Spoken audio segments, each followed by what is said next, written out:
الحمد لله رب العالمين وبه نستعين على أمور الدنيا والدين والصلاة والسلام على أشرف الأنبياء والمرسلين وعلى آله وصحبه أجمعين.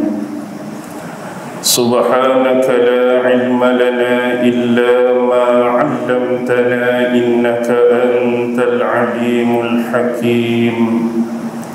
قال رب اشرح لي صدري ويسر لي أمري واحلل عقدة من لساني يفقه قولي. اللهم يسر ولا تعسر. اللهم صل على سيدنا محمد وعلى آله وصحبه وسلم ولا حول ولا قوة إلا بالله العلي العظيم. أما بعد. الحمد لله. Syukur kehadrat Allah Subhanahu wa ta'ala, kerana dengan limpah kurnia, rahmat, kasih sayang dan inayah daripada Allah Subhanahu wa ta'ala, alhamdulillah, malam ini sekali lagi kita sama-sama dapat dipertemukan oleh Allah. Dan mudah-mudahan pertemuan ini senantiasa diberkati dan dirahmati dari sisinya, insya-Allah. Tuan-tuan, puan-puan, hadirin hadirat, muslimin muslimat yang dirahmati sekalian, marilah sama-sama kita membaca, menghayati, merenung dan mentadabbur sepotong ayat yang difirmankan oleh Allah di dalam surah Yusuf, yaitu merujuk ayat yang ke-9, yang mana Allah Subhanahu wa ta'ala berfirman, a'udzu billahi minasy syaithanir rajim, uqtulu yusufa aw itrahuhu ardan yakhlu lakum wajhu abikum wa takunu min ba'dihi qauman salihin. Surah Yusuf ayat yang ke-9. Sebagai permulaan dan muqaddimah, bicara kita pada malam ini iaitu mengenai satu surah yang ke-12 di dalam susunan dan tertib surah-surah Al-Quran. Surah Yusuf dikategorikan oleh ulama-ulama termasuk di dalam surah Makkiyah, yaitu surah yang diturunkan oleh Allah kepada Rasulullah sallallahu alaihi wasallam di bumi Mekah, yang mana surah ini mengandungi 111 ayat. Walau bagaimanapun, ada sebahagian ulama yang menyebutkan ada 4 ayat di dalam surah Yusuf, termasuk di dalam ayat-ayat Madaniyah. Surah ni umumnya surah Makkiyah, turun di Mekah, tetapi ada 4 ayat yang dikategorikan sebagai ayat Madaniyah. Pertama ialah ayat yang pertama, kedua ayat yang kedua, ketiga ayat yang ketiga, dan keempat ayat yang ketujuh. Ayat pertama, kedua, ketiga dan ketujuh dikategorikan sebagai ayat-ayat Madaniyah. Baik, surah Yusuf ini adalah satu surah yang istimewa, surah yang special. Ada sentimental value yang tersendiri yang disebutkan oleh Allah Subhanahu wa ta'ala sebagai ahsanal qasas, sebaik-baik kisah, seindah-indah kisah. Dan ini jugalah yang menjadi background, latar belakang sejarah turunnya surah Yusuf kepada Nabi Muhammad sallallahu alaihi wasallam. Ada riwayat yang menyebutkan bahawa pada suatu ketika ada di kalangan sahabat-sahabat Rasulullah sallallahu alaihi wasallam yang mana sahabat-sahabat ini meminta kepada Rasulullah supaya disampaikan satu kisah yang indah, satu kisah yang menarik kepada mereka. Lantas atas permintaan sahabat-sahabat itu, maka diturunkan oleh Allah surah Yusuf kepada Nabi Muhammad sallallahu alaihi wasallam. Dan yang spesialnya daripada ayat yang pertama sampai ayat yang terakhir 111, keseluruhan surah ini secara komplit, lengkap dan sempurna menceritakan hanya satu-satunya kisah seorang Nabi dan Rasulnya, iaitu Yusuf alaihi salam. Dan satu surah lagi yang hampir menyamai pattern surah ini ialah surah yang ke-71 di dalam Al-Quran, iaitu surah Nuh, merujuk surah Nabi Allah Nuh alaihi salam.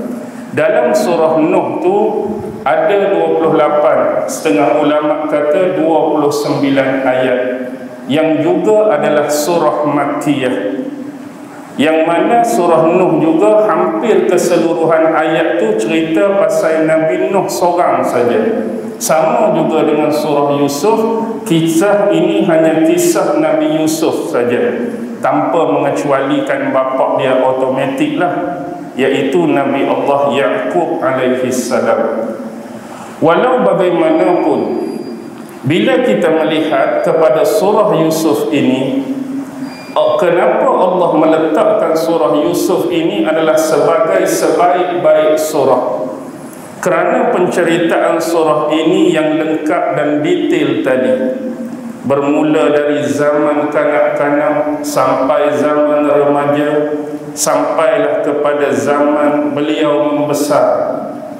Di dalam melalui ujian-ujian yang getir, ujian-ujian yang hebat dan besar, menerima rancangan-rancangan yang jahat, tipu helah daripada saudara-saudara sendiri.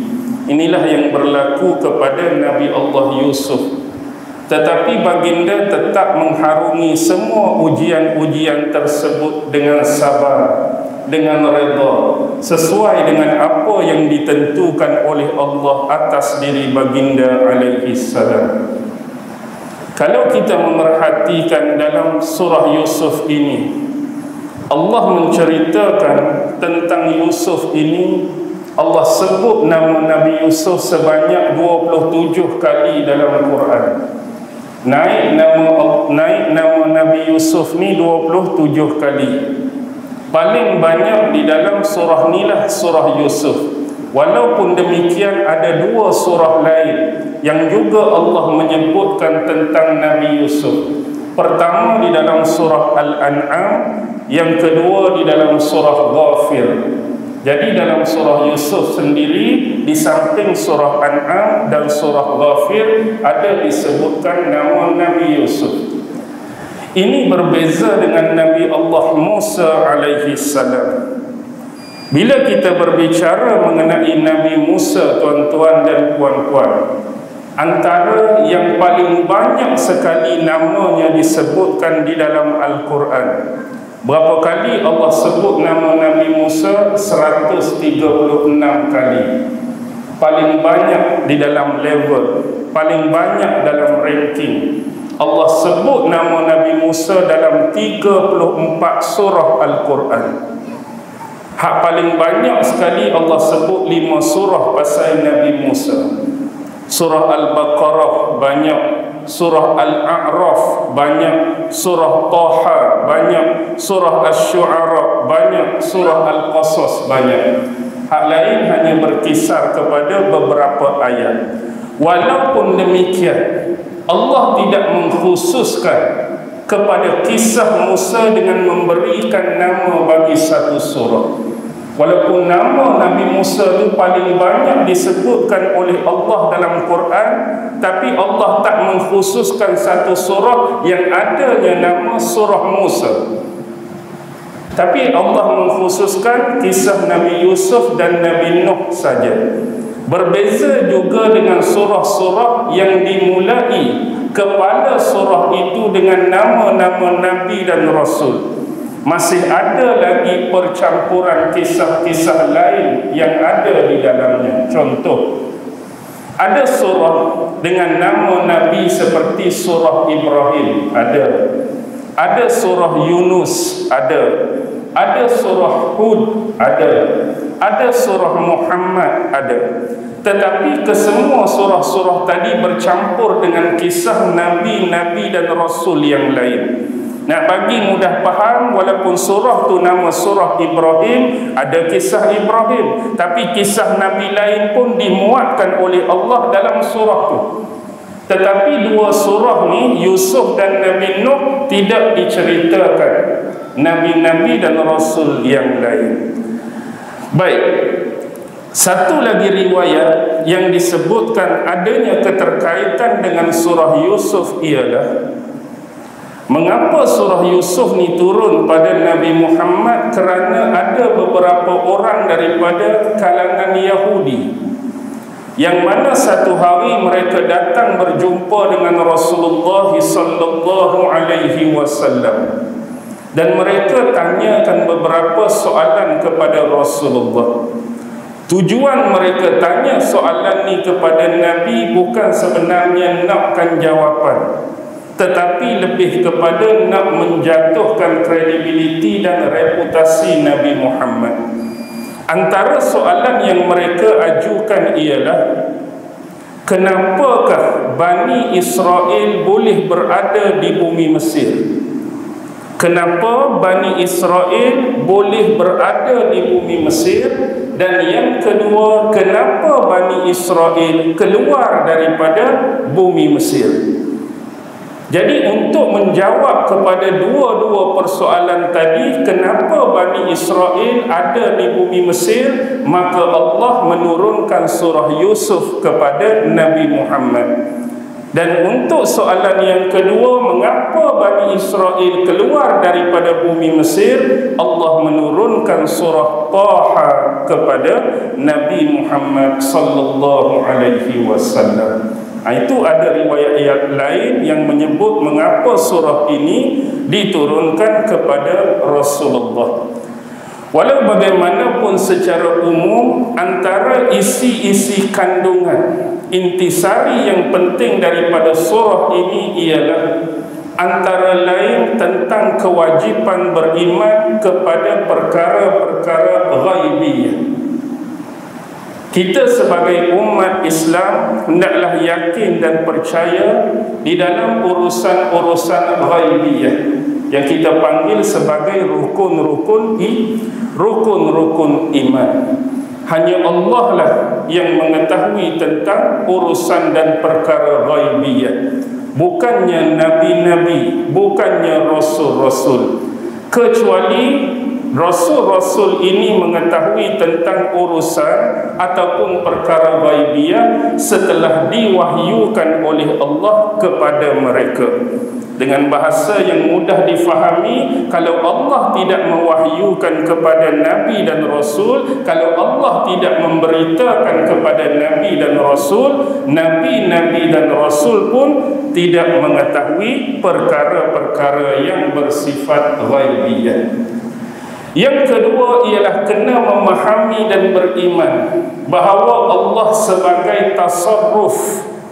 Makna tasarruf ialah hanya Allah lah yang menguruskan hal ehwal setiap makhluknya. Allah lah yang mengurus keseluruhan alam semesta. Allah lah yang mengurus keseluruhan makhluk-makhluk ciptaannya, baik di kalangan malaikat, di kalangan jin, di kalangan manusia, di kalangan haiwan dan binatang, dan keseluruhannya. Termasuklah menguruskan yang kita panggil di kalangan manusia ini utusan-utusan dia. Nabi-nabi dan Rasul pun tertakluk di bawah tasarruf pengurusan Allah daripada hidup mereka sampailah kepada kewafatan mereka. Walaupun kita melihat di dalam kisah yang dipaparkan dalam surah Yusuf adanya ikhtiar daripada bapa mereka Nabi Allah Yaqub, adanya ikhtiar daripada Nabi Yusuf, adanya ikhtiar daripada saudara-saudaranya cuba untuk memusnahkan Yusuf. Tetapi apa yang berlaku kita memahami sesuai dengan keizinan Allah Subhanahu wa taala untuk berlaku demikian. Atas izin daripada Allah, dia tak akan jadi lebih apa yang telah ditakdirkan oleh Allah. Tu yang kedua. Yang ketiga, Allah nak mengajarkan kepada kita bahawa manusia ini ada satu perasaan yang berlawanan dengan apa yang menjadi kesukaan bagi mereka. Bila melibatkan perasaan dan emosi ni, jiwa manusia ni nak sentiasa suka, nak bahagia, nak senang, nak benda-benda macam tu. Tetapi hakikatnya dalam hidup manusia ni ada berlawanan daripada apa yang menjadi kesukaan dan kegemaran mereka. Lawan bagi suka apa? Duka. Kita tu kalau boleh sepanjang masa 24 jam nak benda-benda yang menyukakan hati kita, tapi kita tak boleh lawan takdir yang Allah tentukan. Sepanjang kita hidup pasti adanya duka. Kita nak bahagia, kadang-kadang datang derita. Inilah juga berlaku kepada Nabi dan Rasul. Tetapi surah Yusuf ini mengajarkan sesuatu kepada Nabi Muhammad untuk menghiburkan hati baginda.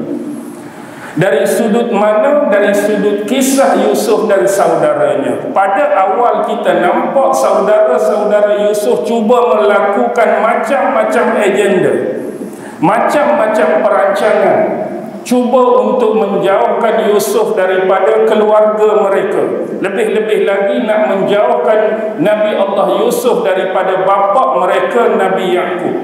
Tetapi the ending time, di penghujung surah apa yang berlaku? Allah telah mengumpulkan kembali keseluruhan ahli keluarga ini secara aman dan damai.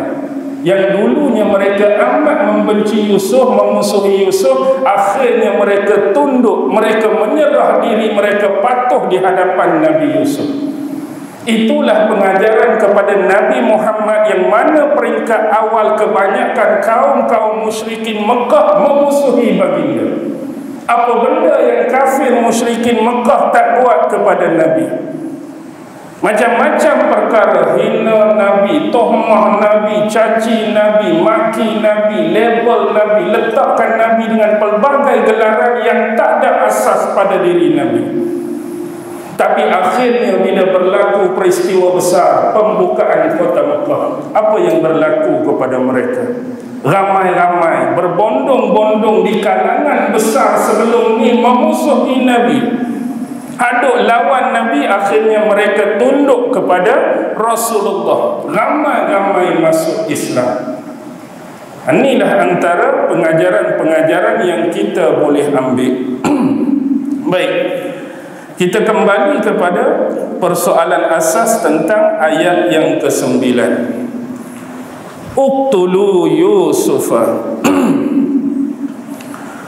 Makna uqtulu Yusufa, bunuhlah Yusuf. Bunuhlah Yusuf. Bila kita sebut tentang perkataan bunuhlah, ini adalah merupakan satu ucapan, satu perkataan dalam bentuk mengarahkan orang lain untuk melakukan aktiviti pembunuhan. Dan kalau ini yang berlaku, kita perlu tengok kepada siapa arahan ini dikeluarkan. Nak bunuh siapa ni? Jelas Allah sebut bunuhlah Yusuf. Yang mereka nak bunuh ni seorang Nabi, yang mereka nak suruh bunuh ni seorang Rasul Allah. Dan hakikatnya perbuatan membunuh itu dan mengarahkan kepada perbuatan demikian adalah merupakan satu dosa yang besar. Dalam agama kita Islam, salah satu dosa besar ialah membunuh. Tak kiralah kita membunuh satu jiwa, dua jiwa ataupun lebih jiwa manusia, itu adalah merupakan satu dosa, perbuatan yang terkutuk dan terlaknat di sisi Allah Subhanahu wa ta'ala. Walau bagaimanapun, bila kita berbicara mengenai bunuh ini kita boleh lihat dari dua sisi. Jangan melihat bunuh ini dari sudut satu sisi. Yang kebiasaan sisi pandangan manusia, membunuh ini adalah satu perbuatan yang terkutuk, satu perbuatan yang dilarang, satu perbuatan yang berdosa. Ya, agama kita, syariat kita menjelaskan hal tersebut. Yang menjadi dosa, yang menjadi kesalahan bila membunuh terhadap satu jiwa dengan jalan yang tidak benar, jalan yang tidak hak, jalan yang tidak betul. Sebagai contoh, kita tak ada kerja, duduk saja-saja, ambil kapak, ambil parang, pergi takik orang. Dengan takikkan tersebut menyebabkan kawan tu cedera, ataupun cedera parah, ataupun terbunuh selepas kita melakukan hentakkan atau takikkan pada dia. Pasal apa hang buat macam tu kat dia? Saja-saja, tak ada kerja. Tadi aku duk asah parang nak test tajam ke tak tajam, lalu kawan ni pi takik. Hak ni tak dibolehkan. Tapi bila mana membunuh manusia lain dibolehkan, Islam juga mengajarkan ini, syariat juga mengajarkan ini bila adanya seruan daripada ulil amri, bila adanya seruan daripada pemerintah.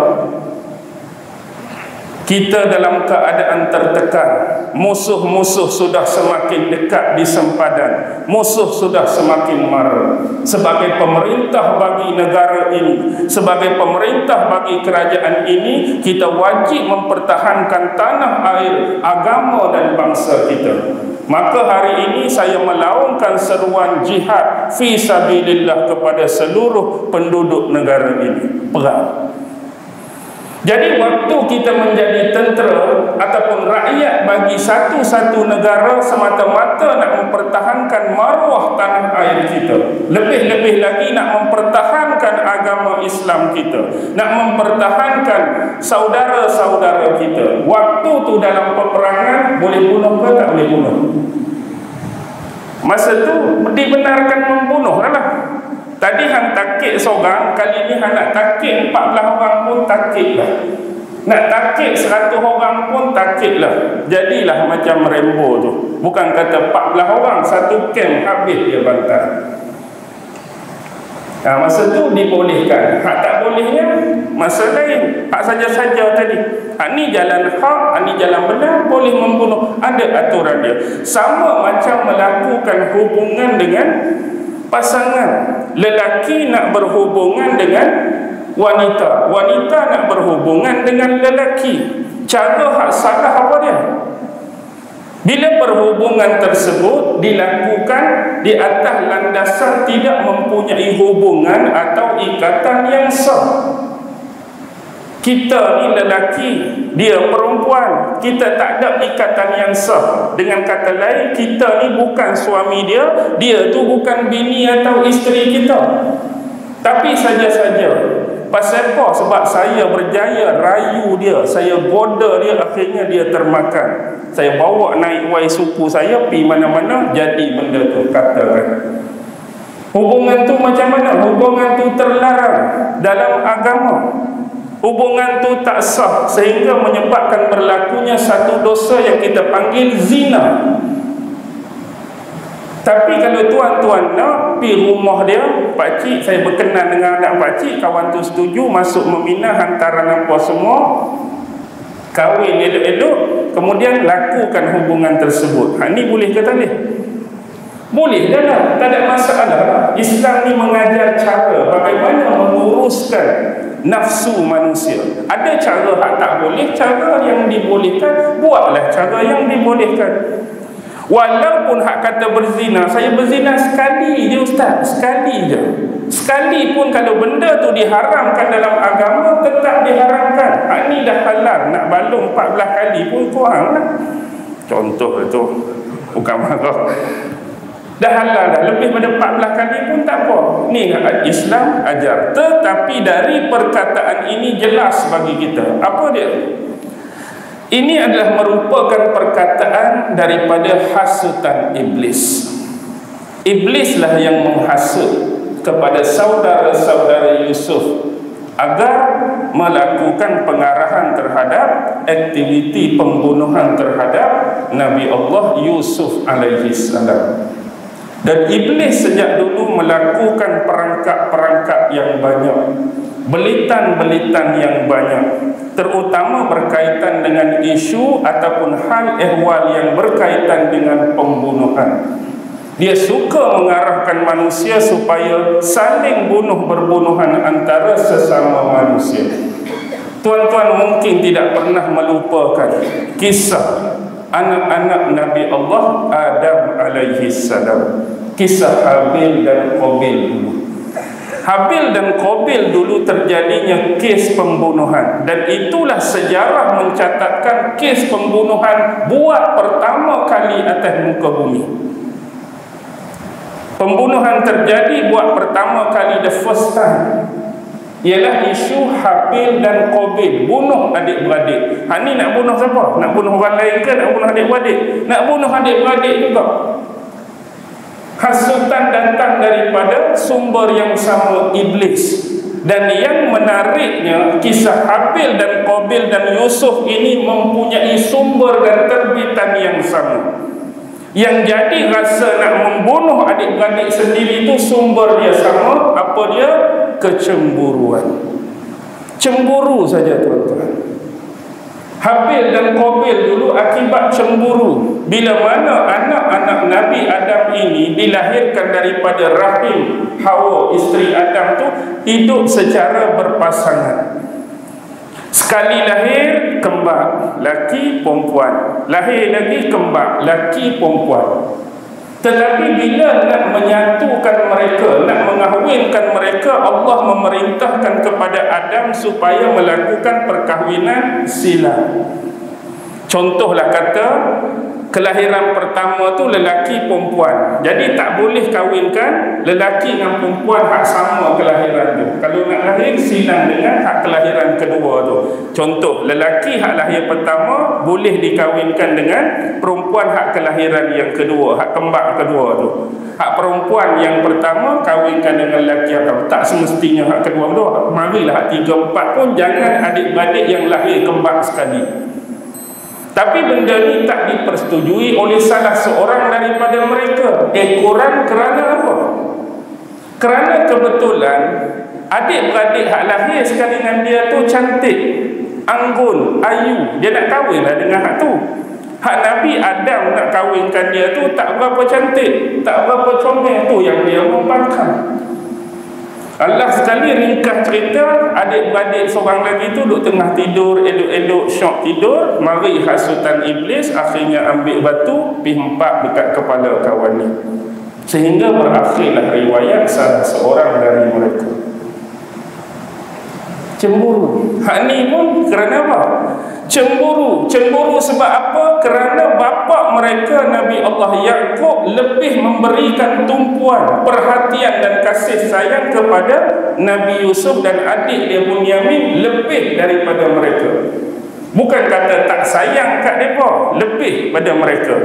Jadi mereka nak menghabiskan riwayat Yusuf, menamatkan riwayat Yusuf supaya hak sebelum ni bapa mereka duk bagi kat Yusuf tu bagi balik kat mereka. Sebelum ni bapa sayang Yusuf lebih, bagi tumpuan kat Yusuf lebih. Tapi lepas kita singkirkan Yusuf, mudah-mudahan kasih sayang bapa tu mai balik kat kita, tumpu kat kita, bagi perhatian kat kita. Tu baik.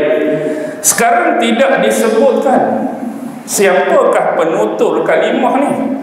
Memang tak jelas pun, tak pasti. Tetapi bila kita korek-korek, godek-godek beberapa buah tafsir, walaupun secara riwayat saya nak sebut, Salah satu tafsir ialah Al-Jami' li Ahkamil Quran, karya Imam Al-Qurtubi. Dalam tu Imam Qurtubi bawa riwayat. Pertama dia menyebut, berkata Wahab bin Munabbih, bahawa penutur bagi kalimah ini ialah saudara Yusuf yang bernama Syam'un. Hak kata bunuhlah Yusuf tu, nama dia Syam'un. Manakala Ka'ab bin Al-Ahbar mengatakan penutur tu, hak menuturkan suruh bunuh Yusuf tu adalah adik-beradik mereka yang bernama Dan. Nombor satu tadi kata Syam'un, hak nombor dua ni kata Dan. Pandangan yang ketiga daripada Muqatil, seorang ulama besar, dia kata ni adalah perkataan Raubin. Jadi ada kata Syam'un, ada kata Dan, ada kata Raubin. Kalau kita buka satu lagi kitab tafsir Ma'alim At-Tanzil karya Imam Al-Baghawi, dalamnya hanya disebutkan dua saja. Dua tu pun hak sama yang disebutkan oleh Imam Qurtubi. Hak satu kata Syam'un, yang kedua kata Dan, tanpa menyebutkan pandangan Muqatil, hak kata Raubin. Yang jelasnya hanya Allah lah yang lebih mengetahui. Ini cuma sekadar riwayat. Kalau kita nak bagi cepat dan mudah faham, kena tengok balik lah adik-beradik dia tu. Kalau sebut Syam'un Dan ni, dia jadi blur. Sebab anak Nabi Allah Yusuf ni, anak Nabi Allah Yaqub ni ada berapa? Bani Israel ada berapa? 12 lah kan? 12 asbab, 12 Bani Israel tu. Daripada 4 orang isteri. Isteri pertama 6 orang, isteri kedua 2 orang, isteri ketiga 3 orang, isteri keempat 2 orang. 6, 2, 2, 2. Jadi 12. Itulah Raubin, Syam'un, Lewi, Yahuza, Izakar, Zabulun. Isteri kedua Nabi Allah Yusuf dan Bunyamin. Isteri ketiga Jad dan Ashir. Isteri yang keempat Dan Naftali. Baik. Seterusnya, awitrahuhu ardan, ataupun kita buang Yusuf ini ke satu kawasan ataupun satu daerah yang jauh, satu daerah yang tidak dikenali. Maksudnya, kalau kita tak bunuh dia, cara yang kedua ialah kita pergi buang dia satu tempat, satu daerah, satu kawasan jauh-jauh, agar dia tidak dapat lagi berhubungan dengan kita, tidak dapat lagi berhubungan dengan bapa kita Nabi Allah Yaqub. Tujuan mereka satu saja, kerana kecemburuan tadi.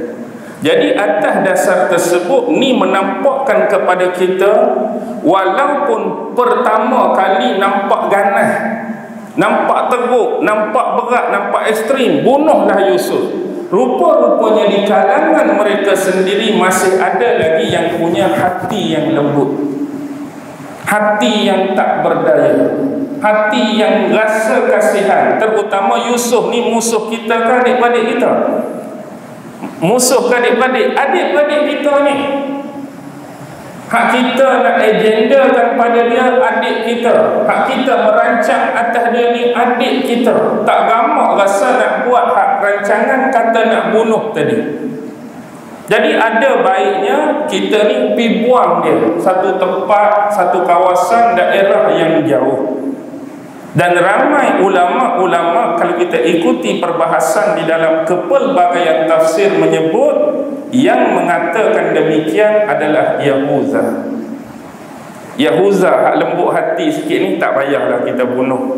Teruk sangat membunuh ni, kita pergi buang dia. Maksudnya ada lagi perasaan lembut hati di dalam jiwa adik-beradiknya yang lain. Awitrahu, kalimah tarh, inilah special seni balaghah dan kesusastraan Arab. Banyak perkataan-perkataan dalam Arab yang menjurus kepada buang. Tapi bila Allah guna itrahu, Tarah ni maksudnya kita buang satu benda, kita buang satu perkara yang dalam diri kita menganggap benda dan perkara yang kita buang tu langsung tak ada nilai, tak ada value di sisi kita. Bila Quran guna awitrah, kita buang dia, kita buang satu benda, contoh ambil sampah ke, buang dalam tong sampah. Kita makan coklat, buang pembungkus coklat, buh dalam tong sampah. Benda yang kita buang tu di sisi kita bila guna kalimah tarah ni satu benda yang tak ada nilai, tak bermanfaat bagi kita.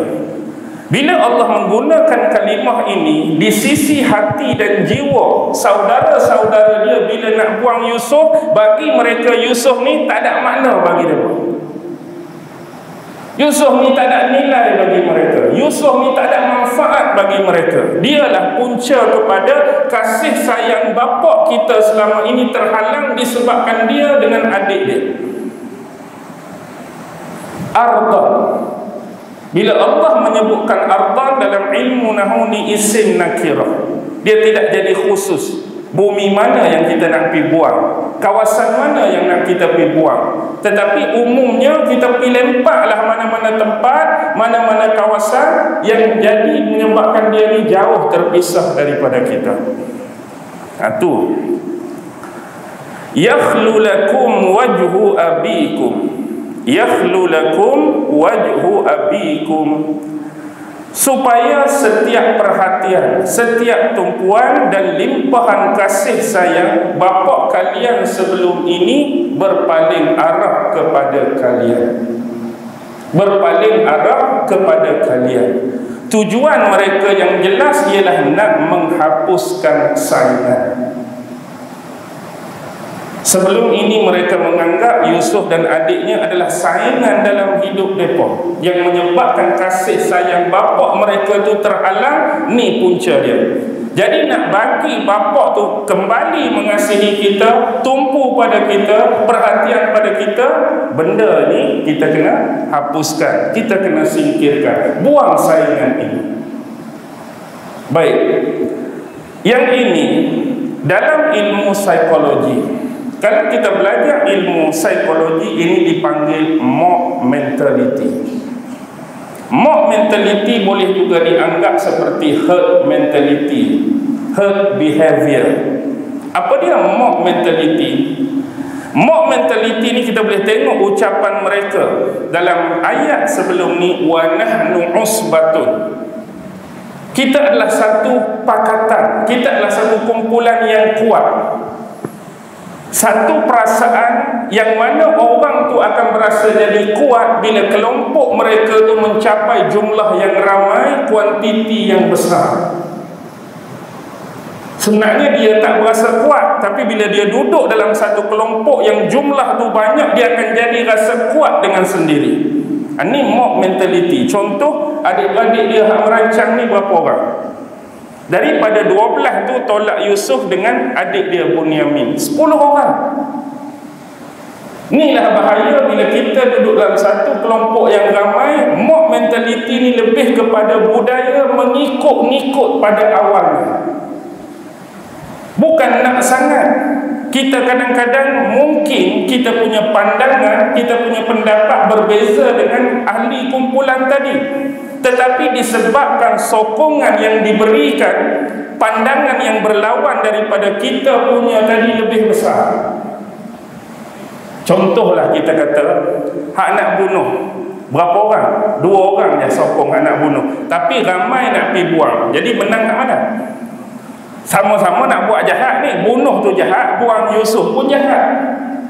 Tapi kerana hak, walaupun 2 orang katakan nak bunuh tadi, tapi hak majoriti lain kita buang dah lah, dia pun jadi ikut-ikut juga. Tak apalah, batalkan itu, ikut hak ramai.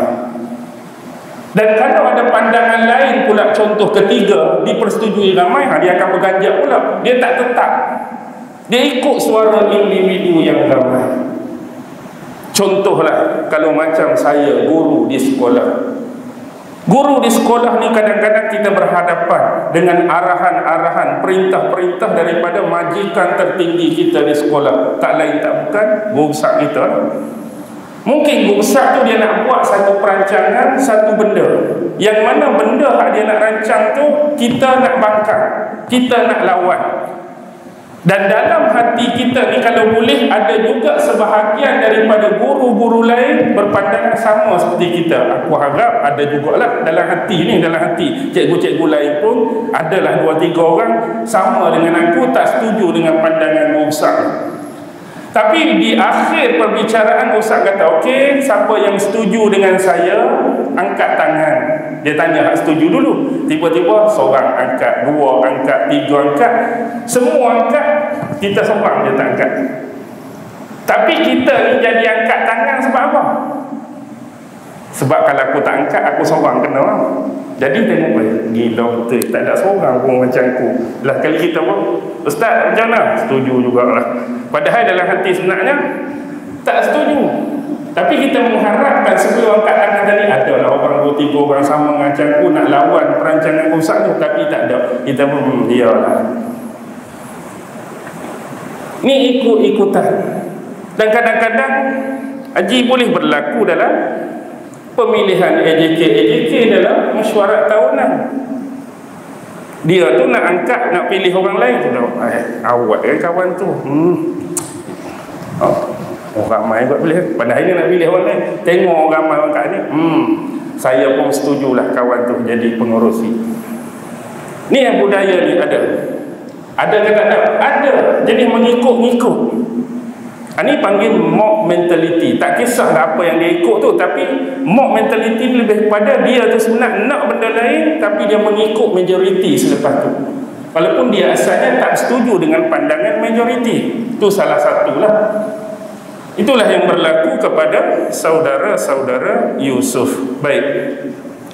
Wa takunu min ba'dihi qauman salihin. Dan sesudah itu, selepas daripada itu, hendaklah kamu menjadi orang-orang yang soleh, orang-orang yang baik. Ini rupanya yang berlaku kepada saudara Yusuf, tuan-tuan. Mereka dah punya niat, mereka dah punya tekad. Bila mereka buat macam ni pada Yusuf, sama ada rancang nak bunuh Yusuf, sama ada nak buang Yusuf, mereka dah pasang niat awal-awal. Lepas buat benda ni, kita akan bertaubat siap-siap dan kita akan jadi orang yang baik-baik. Benda tu tak buat lagi ni, baru duduk meeting ni, baru duduk mesyuarat. Nak bunuh ke nak lempar? Nak bunuh ke nak lempar? Nak bunuh ke nak lempar? Tapi apa pun, kalau kita bunuh sekalipun, kalau kita lempar sekalipun, lepas pada ni kita kena bertaubat jadi orang baik-baik. Baik. Sebab tujuan dia satu je. Nak apa? Jadi Yusuf disingkirkan. Lepas tu kita jadi baiklah.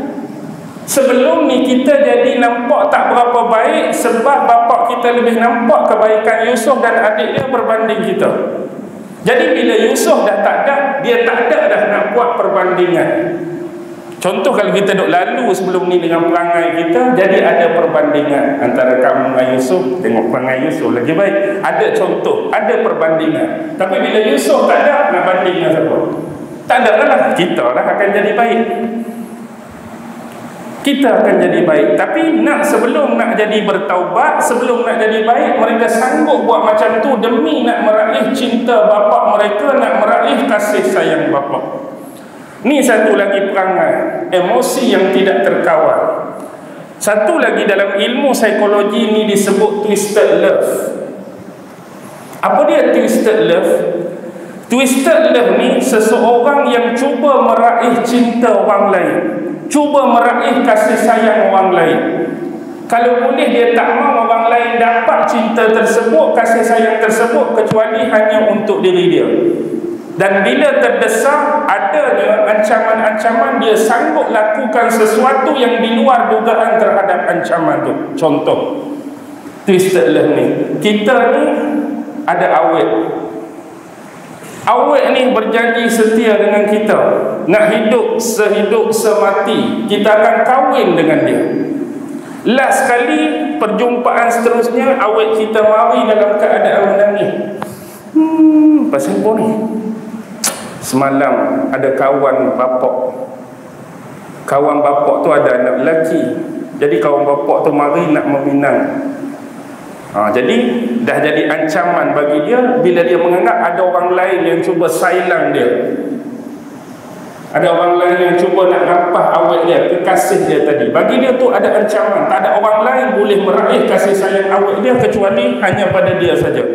Ini dianggap ancaman. Orang yang tahap emosi yang tak terkawal, twisted love ni, dia boleh buat macam-macam kat hak bakal nak berkahwin dengan awet dia tadi. Cuba cerita jantan mana tu, dia start orang tu macam ni duduk sekian-sekian, dia pergi tahan. Kata hang ni cuba sailang aku, nak ambil awet aku, nak kahwin awet aku. Lebih jauh dia boleh pukul kawan tu. Kalau emosi dia tak terkawal, dia boleh cederakan kawan tu. Lebih parah, mungkin dia boleh bunuh. Dia bukan sebenarnya saja-saja nak membunuh, tapi kerana cinta tadi, nak dia seorang saja, orang lain tak boleh. Sampai menyebabkan dia boleh membunuh, melakukan satu dosa yang besar. Dan mungkin juga dalam banyak-banyak kes dia tak mampu nak lakukan tu, dia main pula underground punya cara. Biasa underground punya cara dia nak jumpa siapa? Pulut kuning, telur rebus kan? Tok Pawang, Tok Bomoh, Tok Dukun. Macam mana ni? Ada gambar kan? Nak buat lagu mana ni? Bagi tak boleh berak pun tak apa dah.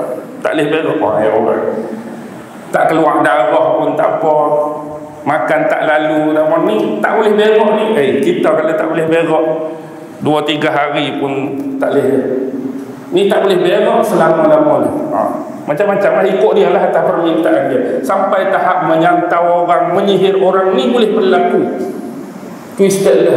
Sama juga dengan adik-beradik Yusuf. Semata-mata nak suruh bapak mereka tu sayang je kat mereka, bunuh adik-beradik sendiri pun, buang adik-beradik sendiri pun. Janji bapak kita tu kat kita saja. Pernah berlaku tak tuan-tuan lagu ni? Mungkin ada ni, tapi tak sampai tahap bunuh tu. Tahap aku tak boleh belah lah dia ni. Ni tu istilah yang tak terkawal. Ni lah kalau boleh dalam sistem pendidikan kita hari ni. Kita duk lalu dengan sistem sedia ada dah bagus. Mengajar anak-anak kita supaya boleh membaca, bagus. Anak-anak kita supaya boleh menulis, bagus. Boleh mengeja, bagus. Boleh mengira, bagus. Boleh buat macam-macam, bagus. Tetapi perlu lebih penekanan kepada unsur-unsur yang melibatkan spiritual, yang melibatkan emosi. Akibatnya emosi yang tidak terkawal ini boleh jadi macam-macam. Sebabnya emosi tak terkawal, tenggelam habis hak anak kita boleh sebelum ni.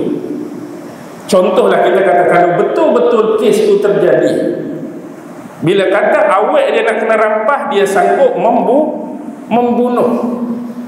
Emosi yang tak terkawal tadi, dia sanggup membunuh. Dia menenggelamkan semua unsur hak dia dah ada tadi. Dia sanggup membunuh walaupun dia boleh membaca. Hak bunuh orang tu boleh baca, boleh tulis, boleh mengeja, boleh mengira. Tapi sebab emosi dia tak dapat kawal, dia jadi pembunuh.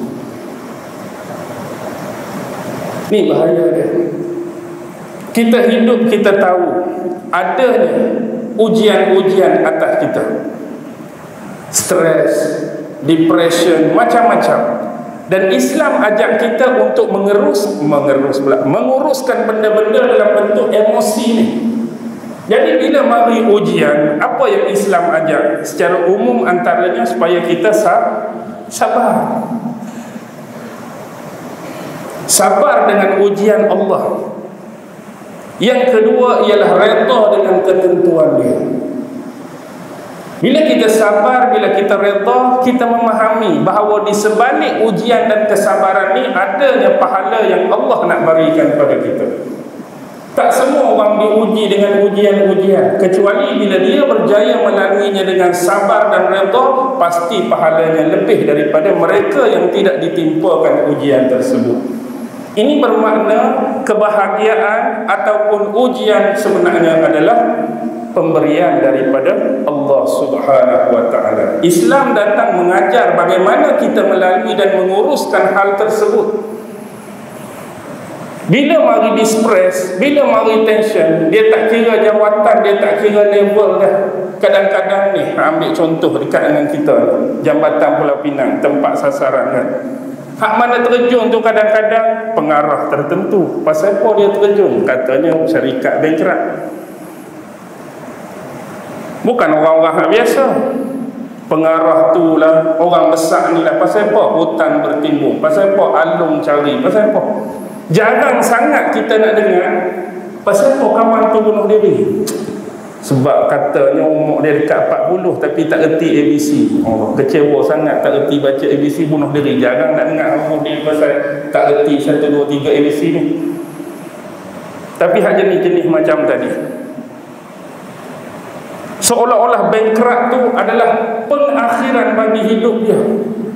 Tak ada cara dah nak bayar hutang. Lagu mana pun nak melepaskan diri, aku kena habiskan, tamatkan riwayat aku sendiri, settle. Dia tak tahu lepas dia bunuh diri tu lagi besar dia punya bala, lagi besar dia punya bahana dia nak tanggung di hadapan Allah akibat dosa membunuh diri tu. Tapi sebab tak boleh nak urus jiwa dia, tekanan yang amat sangat, bagi dia ada atas dunia ni tak boleh nak buat apa. Ini penting kepada ilmu pengurusan kepada emosi juga. Tengok pukul 9 ni takut makmum jemaah yang beremosi. Ustaz ni orang bagi sampai isyak ni dia nak lebih-lebih pula. Nanti kalau kena batal pun ni salah kat dia. Contoh saja. Okey, boleh InsyaAllah kita berhenti sekat ni, walaupun satu ayat dalam keadaan sederhana dan ringkas. Mudah-mudahan dapat difahami, diambil tauladan dan pengajaran daripada surah Yusuf di dalam kehidupan seharian beragama kita. Yang baik tetap datang daripada Allah, yang lemah dan kurang datang dari diri saya sendiri. Wabillahi taufiq wal hidayah. Wassalamualaikum warahmatullahi wabarakatuh.